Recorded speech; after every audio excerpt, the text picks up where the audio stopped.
नमस्कार बच्चों, मैं मिशन ज्ञान से रोहित नामा राजस्थान सरकार व वेदांता के सीएसआर इनिशिएटिव ई कक्षा में आप सभी का स्वागत करता हूं। बच्चों पढ़ रहे हैं कक्षा 12 की गणित का छठा चैप्टर, जिसकी विविध प्रश्नमाला हमने पिछले कुछ वीडियो से बच्चों शुरू कर दी है और आशा करता हूं आप सभी इसकी प्रैक्टिस भी कर रहे हो, फिर वीडियो देखकर आप अपना संतुष्टिकरण भी ले रहे हो। और मैथमेटिक्स में मोटिवेशन ही बच्चों सब कुछ होता है, लेकिन वो मोटिवेशन केवल वीडियो देखकर नहीं आना चाहिए। पहले आप ट्राई करो, चाहे आपसे गलत हो रहा हो चाहे सही हो रहा हो। और ये तो मेरा वादा है, यदि आपने वीडियो सीक्वेंस से देखा है तो विविध प्रश्नमाला के तो क्वेश्चन आपसे सही हो रहे होंगे, है ना। और जब सही हो रहा है और फिर वीडियो से देख के मैच हो रहा है तो बच्चों तुम अच्छे आनंद की अनुभूति करोगे, जो आपके लिए बहुत प्रेरणादायक बनेगी। ठीक है बच्चों, तो आइए प्रश्न नंबर 13। बिल्कुल नहीं घबराना, बहुत आसान है। ऐसे खूब सारे प्रश्न बच्चों पर ने पहले कर लिए। ज्ञात कीजिए जब निम्न फलन संतत हो, एम और एन का मान हमें ज्ञात करना है।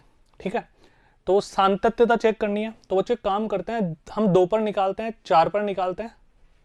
ठीक है, 2 पर और 4 पर अपन निकालते हैं। तो बच्चों 2 पर हम बायां अवकलज, बच्चों अवकलज तो निकालना नहीं है, सातत्य के बारे में बात कर रहे हैं। तो बच्चों 2 पर हम बाईं सीमा निकालते हैं, 2 पर दाईं सीमा निकालते हैं। वैसे ही 4 पर भी बाईं सीमा निकालेंगे, 4 पर दाईं सीमा भी निकालेंगे। तो फटाफट से स्टार्ट हो जाओ, वीडियो पॉज करके ट्राई करो, है ना। मैं करता हूं। तो F2 - 0 बाईं सीमा निकालते हैं पहले 2 पे, है ना। तो यहां पे हम क्या लगा देंगे, लिमिट। अब मैंने बोला बाईं सीमा निकालते हैं, तो अब लिख देना उसको, x बराबर 2 पर बाईं सीमा, है ना। x बराबर 2 पर बाईं सीमा, इस तरह से, है ना। तो लिमिट h टेंडिंग टू 0, देखते रहना बच्चों, F2 - h। तो जहां भी, अब बताओ x का मान 2 से छोटा किस पर है, इस पर है ना। तो बच्चों यहां पर हम लगाएंगे बाईं सीमा, जहां भी x है वहां पे 2 - h तुम रख दो। Limit h tending to 0, x की जगह बच्चों क्या रखना है, 2 - h। तो 2 - h का whole square plus m, 2 - h और प्लस का n। पहली बात तो ये आ गई, है ना। अच्छा, इसको थोड़ा सा कैलकुलेट अपन और कर लेते हैं एक बार। बच्चों कैलकुलेट करें तो लिमिट h टेंडिंग टू 0, थोड़ा सा एक्सपेंड कर देंगे इसको। तो बच्चों 4 + h स्क्वायर माइनस का 4h प्लस का 2m माइनस का mh प्लस का n। अब हम यहां पर h का मान 0 रख सकते हैं, मतलब लिमिट अप्लाई कर सकते हैं बच्चों। तो ध्यान से देखना, लिमिट रखें। तो बच्चों ये जो लेफ्ट हैंडेड लिमिट है ना हमारे पास, वो कितनी आ गई, F2 - 0। ये फाइनली मैं लिखता हूं, हमारे पास वैल्यू क्या मैं लिख दूंगा यहाँ पे, h 0 0 0, ये वाला 0, ये वाला 0, ये वाला 0, बचा क्या, ध्यान से देखना बच्चों, 2m + 4 + n, 2m + 4 + n बचा, 2m + 4 + n बचा केवल।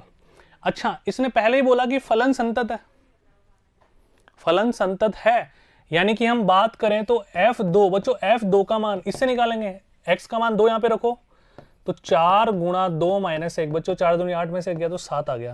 तो ये किसके बराबर होना चाहिए बच्चों, F2 के, जो कि 7 है। अब कैलकुलेशन तुम कर लो फाइनल बच्चों, 2m + n, चारों दूर जाके माइनस होगा, 7 में से 4 गया तो 3। अभी मैंने शॉर्ट में 1-2 स्टेप स्किप करके लिख दी एक ही जगह पे, तुम आराम से धीरे धीरे एक स्टेप को प्रश्नानुसार दिया हुआ है बच्चों। ध्यान से देखो, जो न्यूमेरिकल स्टेटमेंट्स में लिख रहा हूं यहाँ पर, उससे पहले जो बयानबाजी में कर रहा हूँ कि देखो बच्चों दिया हुआ है संतत है, वो सारी बातें आपको लिखनी पड़ेगी, क्योंकि यहाँ तो बोलकर मैं तुम्हें समझा रहा हूँ भाई। कोई भी न्यूमेरिकल स्टेप में कर रहा हूँ उससे पहले कुछ बोल रहा हूँ ना, कि मैं क्यों कर रहा हूँ, इसका परिणाम क्या होगा, बोलो हाँ है ना। वो सारी बातें आपको लिखकर दर्शानी पड़ेगी वहाँ पर। वो लिखने का तरीका सबका अलग अलग हो सकता है, बस आपको ये दिमाग में रखना है कि यार एग्जामिनर को ये बात कैसे पता चलेगी कि मैंने क्या सोचा, तो आप लिख दो उसको अपनी भाषा में, बस, है ना। चलो, तो पहली इक्वेशन हमारे पास क्या बन गई, 2m + n = 3, यानी कि ये हमारे को बच्चों कहां से प्राप्त हुई, 2 पर हमने बाईं सीमा निकाल ली। अब बच्चों 4 की बात करते हैं। तो सबसे पहले अपन F4 निकाल लें क्या, ध्यान से देखना, आ जाओ बच्चों। सबसे पहले अपन निकालते हैं F4। बच्चों इस पर मान क्या आएगा, x का मान 4 कहां पे रखें, इसी पर रखना पड़ेगा वापस। देखो x का मान 4 के बराबर है ना, इसमें 4 के बराबर भी है, 4 से छोटा भी है, तो 4 रखो। तो बच्चों 4 चौक 16, है ना, 4 चौक 16 - 1, यानी कि ये मान बच्चों कितना आ गया, 15। ये भी हमारे थोड़ी देर में काम आने वाला है। अब 4 पर हम दाईं सीमा निकाल लेते हैं बच्चों, है ना, क्योंकि हमें m और n में एक और इक्वेशन चाहिए। तो यहां पर हम बाईं सीमा निकाल के टाइम वेस्ट नहीं करेंगे, क्योंकि यहाँ से तो हमारे पास वैल्यू प्राप्त हो गई, एक 15 प्राप्त हो गई है ना। अब यहाँ से बच्चों दाईं सीमा निकालते हैं, उसका कारण क्या है, क्योंकि m और n दोनों आ रहे हैं, उसमें दो समीकरण बनेंगे, दो वेरिएबल, आंसर हम निकालेंगे फटाफट से। तो f बराबर 4 पर दाईं सीमा ना 4 + 0, लिमिट ध्यान से देखते चलना, h टेंडिंग टू 0, ठीक है बच्चों, f 4 + h, तो यहां पर जहां भी x है वहां पर बच्चों क्या रख दो, 4 + h रख दो। तो आ जाओ बच्चों, limit h tending to 0 m, ठीक है, 4 + h का होल स्क्वायर प्लस का 17n, ये लीजिए, ठीक है। इसको थोड़ा कैलकुलेट करें अपन, आ जाओ बच्चों। अगर यहाँ पे 0 रख देते हैं अपन, अभी रख दो तो 0 से कोई फर्क ही नहीं पड़ेगा ना। यहाँ पे 0 रखेंगे तो मतलब कोई नोट डिफाइन वगैरह कुछ नहीं हो रहा। एक तो तुम a + b का होल स्क्वायर लगाओ फिर रखो, तो बात तो एक ही पड़ेगी ना यहाँ पे। तो यहाँ पर हम देख रहे हैं बच्चों, ये 0 हो जाएगा तो 4 4 का स्क्वायर 16m + 17n, ये किसकी वैल्यू आ गई, x बराबर 4 पर दाईं सीमा का मान आ गया। लेकिन इसने बोला कि संतत है, तो संतत है तो बच्चों ध्यान से देखना, इसने बोल दिया ना संतत है, तो इसका मतलब f4 बराबर f4 + 0 बराबर 16m + 17n बराबर 15। एक समीकरण ये हमारे पास बन गया। अब इसको और इसको सोल्व कर दो, आंसर आ जाएगा तुम्हारा। अब इसके बाद 12वीं क्लास की मैथमेटिक्स बची है क्या, अब तो 10वीं क्लास की मैथमेटिक्स है, 9वीं क्लास की है, कर दो। अब तो कैसे करोगे बताओ, बहुत आसान तरीका, इसको 17 से गुणा कर दो, चाहे इसको 8 से गुणा कर लो, आ जाओ 8 से गुणा कर लेते हैं पहले समीकरण को ना। तो 8 से गुणा कर दो, 8 दूनी 16m + 8n, 8 तिया 24, ये ऐसे कैसे रहने दो, 16m + 17n बराबर 15। कैलकुलेशन करते हैं, माइनस बच्चों 17 में से 8 गया तो जल्दी बताओ, 17 में से 8 गया तो कितना बचेगा, माइनस का 9 बचेगा, माइनस का 9n, और 24 में से 15 गया तो हमारे पास बच्चों कितना बचा भाई, 24 में से 15 घटाओ वापस 9 बच गया, ठीक है। प्लस का 9, तो बच्चों n का मान आ गया -1, n का मान -1 किसी भी समीकरण में रख दो, है ना, यहाँ पे रखते हैं। तो 2m - 1 बराबर 3, 2m बराबर 3 और 1 4, और बच्चों m बराबर 2 प्राप्त हो गया। तो m का मान 2 और n का मान -1 सुख दुख पाने के बाद प्राप्त होता है। तो कर लोगे। अब देखो मैंने सारी न्यूमेरिकल स्टेप्स लिखी, कोई थ्योरेटिकल स्टेप यहाँ पर नहीं लिखी, लेकिन एग्जाम में लिखनी जरूरी है यदि पूरे नंबर लाने तो बस वो उनके लिए तो एक ही बात है मेरे पास, बार बार कोई भी न्यूमेरिकल स्टेप करने से पहले मैं कुछ भी लिख रहा हूँ वो आपको, कुछ भी बोल रहा हूँ वो आपको वहाँ पर लिख कर दर्शाना पड़ेगा बच्चों ना। तो ध्यान से देखो, ये m का मान 2 और n का मान -1 हमारे पास प्राप्त हो गया, ठीक है। ये टाइप्ड सॉल्यूशन इसलिए ताकि जो थोड़ी बहुत लैंग्वेज है ना वो तुम्हें अंदाजा मिल जाए किस तरह से हमें लिखनी है लैंग्वेज। न्यूमेरिकल स्टेप्स मैंने तुम्हें सारी समझाई थी, कोई दिक्कत वाली बात ही नहीं है। आओ आगे बढ़ते हैं। प्रश्न नंबर 14 बच्चों क्या कह रहा है, ध्यान से देखो, fx बराबर tan x बटा sin x, जब x का मान 0 नहीं है और जब x का मान 0 है तो 1 के लिए x बराबर 0 पर सातत्यता का परीक्षण कीजिए। इस बात का ध्यान रखना, मैं सातत्यता बोलूँ चाहे सातत्य बोलूँ चाहे संतत बोलूँ चाहे सतत बोलूँ, चारों पांचों बातों का मतलब एक ही है। जैसे मान लो पे सांतत्य, बच्चों यहाँ पे थोड़ी सी एरर है, सही कर लेना, सांतत्य है ना, यहाँ मैंने बोल दिया सांतत्यता, यहाँ पे लिखा हुआ है सांतत्य, तो इमोशनल मत होना, मैथमेटिक्स के बच्चे हो, है ना। चलो आओ, अब एक काम करेगा बच्चों, ये tan x / sin x को पहले थोड़ा सा आसान बना लेगा। ये सर बटे में अजीब सा लग रहा है, हम बना सकते हैं आसान, देखो कैसे। tan x को लिखो sin x बटा cos x, नीचे sin x पहले से है ही, ये दोनों कैंसिल, 1/cos क्या होता है sec, तो हमने एक नया फंक्शन बना लिया। नया क्या, एक रिप्रेजेंटेशन ही तो चेंज हुई ना बच्चों। भाई 1 घंटे को 60 मिनट लिख देंगे तो क्या उखड़ जाएगा उसका, बात तो एक ही है, तो बस रिप्रेजेंटेशन चेंज हुई है ना। sec x जब x का मान 0 नहीं है और 1 जब x का मान 0 है। अब आ जाओ, सांतत्यता का परीक्षण हमें करना है, तो सबसे पहले अपन करते हैं बच्चों 0 पर ना, तो 0 - 0 लिमिट h टेंडिंग टू 0, ठीक है। यहाँ पे बच्चों क्या लगा देंगे, f0 - h limit h tending to 0, यानी कि -h, तो sec -h। अब तुम आराम से ब्रैकेट में लिखना चूंकि लगा के, हमें पता है sec व cos पर नेगेटिव एंगल ऑपरेट होने के बावजूद भी हमारा आंसर क्या आता है, पॉजिटिव। भाई sec - थीटा sec थीटा होता है, तो ये बच्चों कितना आ गया, limit h tending to 0 sec h, और बच्चों cos 0 डिग्री कितना होता है 1, तो sec 0 डिग्री भी कितना होगा 1, तो बच्चों लिमिट लगाने के बाद ये हमारे पास क्या प्राप्त होता है, 1 प्राप्त होता है। ठीक है। अच्छा f0 का मान भी बच्चों कितना है, 1 ही है, लेकिन हमें दाईं सीमा भी निकालनी पड़ेगी x बराबर 0 पर, तब बोलेंगे सातत्य है या नहीं है। तो बच्चों आ जाओ, x बराबर 0 पर दाईं सीमा लिख लेना आप आराम से, 0 + 0 limit h tending to 0 f0 + h limit h tending to 0। अब ध्यान से देखो बच्चों ना, रखें 0 + h का मतलब h ही तो रखना है, ये लो लिमिट लगाने के बाद वही sec 0 डिग्री 1। तो बच्चों हम कह सकते हैं 0 पर बाईं सीमा, 0 पर मान बाईं सीमा और दाईं सीमा, सबका मान बच्चों कितना आ रहा है, 1 आ रहा है, अतः दिया गया फलन संतत होगा। चलते हैं बच्चों प्रश्न नंबर 15 पे, देखो क्या कह रहा है। फलन fx, बच्चों एक फलन fx है, ये हमारे पास क्या गिवन है, मापांक किसका, x - 3 का, यानी कि mode x - 3, x is greater than और इक्वल टू 1, यानी कि x 1 और 1 से बड़ा है। और जब x 1 से छोटा होगा तो हमें दे दिया x² बटा 4 - 3x बटा 2 + 13 बटा 4 के लिए बिंदु x बराबर 1 और 3 पर सातत्य का परीक्षण कीजिए। बच्चों सातत्यता का परीक्षण करना है, ना कि अवकलनीयता का। ठीक है, अब ध्यान से देखो, अब हमें सबसे पहले देखना है कि 1 और 3 पर इस फंक्शन को पहले अपन डिफाइन भी कर लें। हमें पता है जब मोड हमारे पास लगा हुआ रहता है तो बच्चों मोड पहले हटाएंगे, उसके बाद ही हम लिमिट लगाएंगे। तो इसको हम एक्सप्लेन कर देते हैं, और आपको मोड वाला तो बहुत ढंग से याद हो गया होगा ना अब, कि मोड वाले फंक्शन को जब हम एक्सपेंड करते हैं तो ये माइनस का x जब x 0 से छोटा होता है, जब 0 और 0 से बड़ा होता है तो हम क्या बोलते हैं, x हो जाता है। बोलो हाँ है ना। तो वैसे ही बच्चों यहाँ पे अपन इसको थोड़ा सा एक्सपेंड करते हैं। सबसे पहले हम निकालेंगे x बराबर 1 पर बाईं सीमा, x बराबर 1 पर दाईं सीमा, x बराबर 3 पर बाईं सीमा, x बराबर 3 पर दाईं सीमा। तो इस फंक्शन को 1 और 3 पे अपन डिफाइन करने की कोशिश करते हैं। तो सबसे पहले ध्यान से देखो, इसको रिकंस्ट्रक्ट करते हैं थोड़ा सा अपन। तो मैंने क्या लिखा, fx, ध्यान से देखना,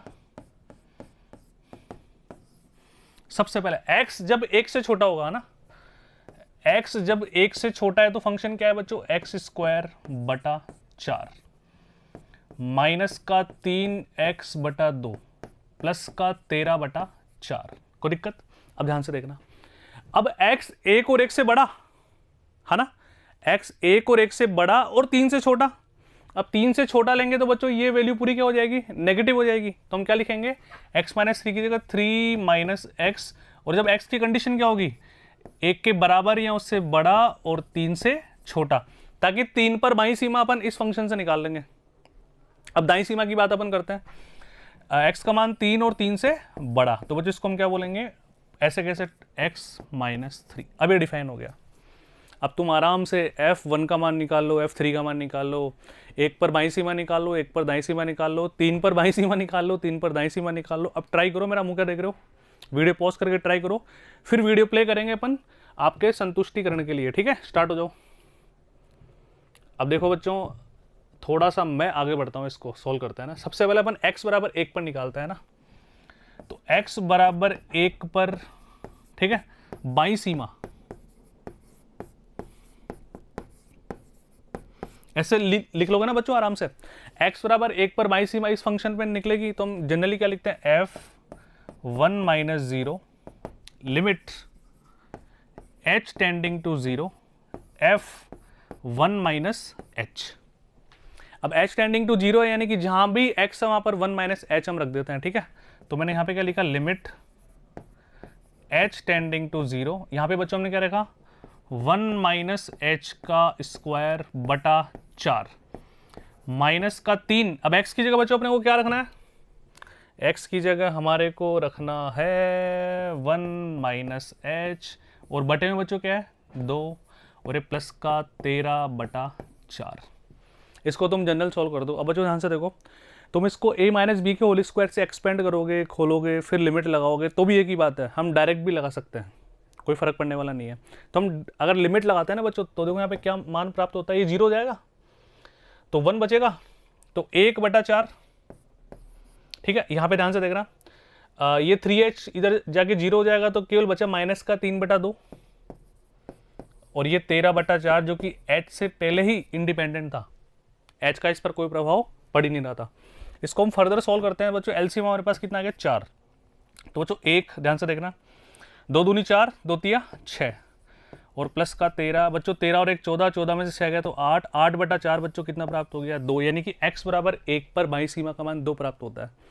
अब एक काम करते हैं, हम F1 भी निकाल लेते हैं एक बार, है ना भाई। सातत्य में तो तीनों चाहिए होते हैं, अवकलनीयता में तो बच्चों 2 ही चाहिए होते हैं, बायां अवकलज दायां अवकलज, लेकिन सातत्यता में उस बिंदु पर भी चाहिए, उस बिंदु पर बाईं सीमा भी चाहिए और उस बिंदु पर दाईं सीमा भी चाहिए ना। तो x बराबर 1 पर हम यहाँ पे रखेंगे, क्योंकि x का मान 1 इसी फंक्शन में आ रहा है, इसी कंडीशन में आ रहा है सेकंड वाली में, तो 3 में से 1 गया तो बच्चों कितना होता है 2। तो पहली बात तो ये दोनों बातें हमारे को बराबर मिल गई, x बराबर 1 पर बाईं सीमा और x बराबर 1 पर हमने मान प्राप्त कर लिया। अब चलते हैं x बराबर 1 पर दाईं सीमा, है ना, x बराबर 1 पर दाईं सीमा। तो बच्चों 1 + 0 limit h tending to 0 f1 + h limit h tending to 0। अब ध्यान से देखना बच्चों, हम कहां पे रखें, x का मान 1 से ज्यादा इसी में, तो x की जगह 1 + h हम रखेंगे ना। तो 3 1 + h कैलकुलेशन करें और लिमिट लगाओगे तो बच्चों 0 हो जाएगा, 3 में से 1 गया तो 2। अतः हम बिल्कुल स्पष्ट शब्दों में कह सकते हैं बच्चों, क्या कह सकते हो तुम बताओ फटाफट से। सर हम कह सकते हैं कि F1 1 पर बाईं सीमा, ठीक है, और 1 पर दाईं सीमा का मान बराबर है, जो कि कितना है 2। अतः x बराबर 1 पर दिया गया फलन सातत्य होगा। अब इसी तरह से तुम निकालो बच्चों x बराबर 3 पर, प्रैक्टिस करो थोड़ी सी, है ना। मैं स्टार्ट करता हूँ, x बराबर 3 पर स्टार्ट करते हैं बच्चों।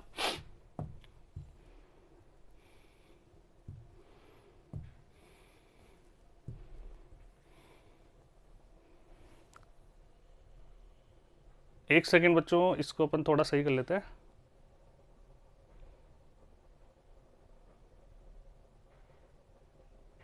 ये लीजिए, है ना।